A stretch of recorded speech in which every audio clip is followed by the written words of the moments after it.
Las Vegas has seen visitation drop steadily over last several months, according to new numbers from the LVCVA. With hotel occupancy and room rates slipping as well, many resorts have responded by dropping rates. Las Vegas, the city that was supposed to never sleep. But lately it's been looking tired. Visitation is down, hotel occupancy is slipping, and room rates are falling even as fees keep climbing.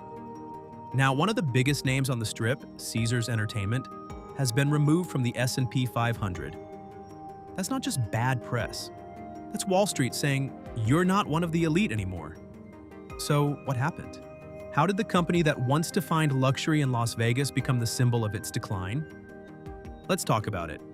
Part 1. The Rise of an Empire. There was a time when Caesar's Palace was Las Vegas, the marble columns, the fountains, the chandeliers, a monument to excess and power. It wasn't just a resort, it was the resort. Frank Sinatra performed there. High rollers flew in from across the world. It was a temple of luxury where money didn't just talk, it shouted. Caesars represented the promise of Vegas itself, the illusion that for one weekend you could live like an emperor. And for decades, that illusion worked. Even during recessions, the rooms stayed full, the tables stayed busy. Vegas felt bulletproof, and Caesars was its beating heart. Part 2. The cracks begin to show. But empires don't fall overnight. At first, the signs were subtle. The same fountains danced, the same chandeliers sparkled. But the crowds began to thin, the drinks got smaller, the tables tighter. The prices went up, but the magic went down. Then the competition changed. New ultra-modern resorts appeared, sleek, digital, influencer-driven, while Caesars began to look nostalgic. The company kept building bigger and louder, convinced that people would always pay for escape. But when the economy tightened and the visitors stopped coming, that mindset began to crack. Part 3. The Financial Reality. Here's what the numbers say. In the second quarter of 2025, Caesars Las Vegas revenue fell 3.7% compared to last year. Occupancy dropped about 2 points, roughly 27,000 fewer room nights sold in just one quarter. And then came the headline. September 22nd. Caesars Entertainment was officially removed from the S&P 500. Caesars Entertainment being removed from the S&P 500. Visitors have questioned whether the Strip is still a value destination. For a company that once sat among America's corporate elite, that's like being erased from the Hall of Fame. When you fall off that list, major investment funds are forced to sell your stock.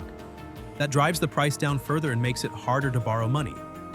Caesars shares are now down about 30% this year, and more than 50% in 2 years. Meanwhile, they're dragging around over $12 billion in debt. They've tried to stay afloat by selling assets. The World Series of Poker, parts of the Link Promenade, but the deeper issues remain.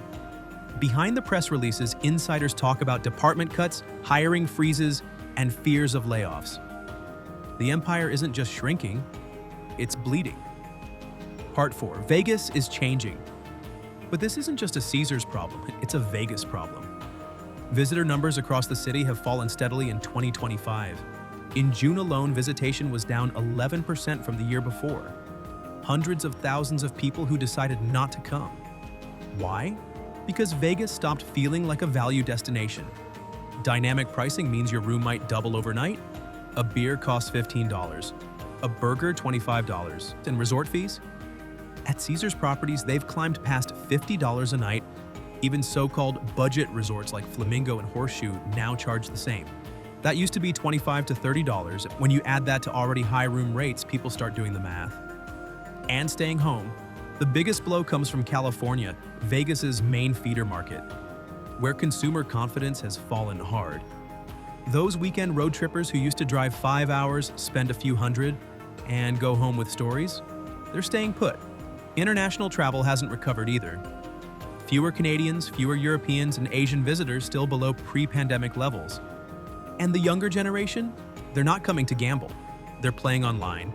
The flashing lights and spinning reels that once pulled them in are now in their pockets. Part 5. Inside Caesars. Talk to people who work there, and they'll tell you, the lights are still bright, the music still plays, but something feels off. A longtime bartender says, "You used to hear laughter all night. Now there's silence between orders." A dealer says half the tables stay dark even on weekends. It's like the casino is running on memory, she says. Guests feel it too. One couple who's come every spring for 15 years said their last stay felt smaller, slower, colder. It's like they don't want us here anymore, unless we're spending $10,000 a night. That's not the Vegas they remember, and it's not the one most people fell in love with. Part 6. The desperation moves. So what's Caesars doing about it? Pretty much what every Vegas casino does when times get tough. They smile wider and start throwing deals. In the past few months, they've launched a wave of discounts. Hotel packages, dining credits, and a citywide fabulous 5-day sale that slashed prices across the Strip. Bring in big bucks to the sluggish tourism economy. This is the fabulous 5-day sale from the LVCVA. It looked like celebration, but insiders knew it was a test. A desperate push to see if discounts could bring people back. They're even offering local specials again. Free parking, dining discounts, hotel perks. The same locals they ignored for years. As one pit boss put it, "We used to chase whales. Now we're fishing for minnows." The promotions might fill some rooms for now, but they can't fix perception. And in Las Vegas, perception is everything. Once people stop believing in the illusion, it's nearly impossible to win them back. Part 7. What's next? Inside corporate meetings, nobody says collapse.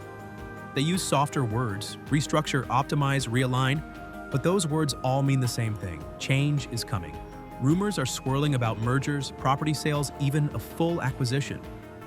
Caesars has done this before, expanding, over-leveraging, then selling pieces to survive. Vegas doesn't go bankrupt, it just changes owners. If that happens again, most visitors won't even notice. The fountains will still dance, the signs will stay lit, but behind the scenes, another piece of old Vegas will disappear. Part 8. The future of the Strip. Las Vegas has always reinvented itself. Old casinos fall, new ones rise, and the city keeps pretending it's immortal. But each reinvention strips away a little more of what made it special. The risk, the personality, the sense that anyone could walk in and feel like a somebody.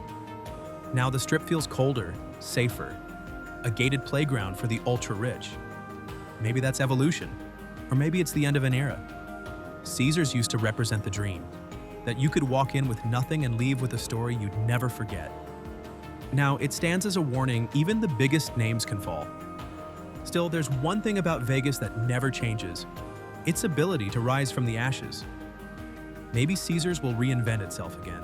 Maybe someone new will take its place. Either way, the Strip will keep glowing, but for those who remember what it used to feel like, the sound, the smell, the heartbeat, they'll always know what was lost along the way.